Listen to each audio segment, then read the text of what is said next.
আমি কিন্তু আপনাকে একদিন বলেছিলাম যে মোস্তফা কামাল পাশা অথবা আমি দুইজনের একজনেই আমরা মনোনয়ন পাব। তো সেই হিসাবে মোস্তফা কামাল পাশাকে মনোনয়ন দিয়েছে। ওনার সাথে উনি সভাপতি ছিলেন, আমি সেক্রেটারি ছিলাম, এবং উনি সভাপতি আমি সেক্রেটারি থাকা অবস্থায় আমি উপজেলা নির্বাচনে প্রার্থী হয়েছিলাম, এটাও আপনি জানেন।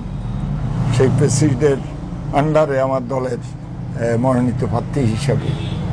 তো যেহেতু আমি দীর্ঘদিন কারাবরণ করেছি, মামলা খেয়েছি, আন্দোলন সংগ্রামের সক্রিয় ছিলাম, আমি নির্যাতিত হয়েছি, আমি দলের জন্য অনেকগুলা কমিটেড কাজ করেছি।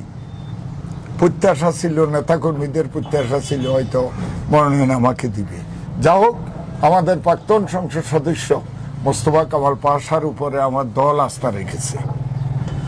ওনাকে মনোনয়ন দেওয়ার পর আপনি জানেন দুই দিন পরে আমি সন্দীপ এসেছি আমার নেত্রীর জন্য। শুক্রবারে, বৃহস্পতিবারে মনোনয়ন দিল, শুক্রবারে আমি সন্দীপ এসেছি পরদিন, এবং এখানে শিবের হাটে জামে মসজিদে দেশনেত্রীর জন্য একটা বড় আকারে দোয়া মাহফিল করেছি।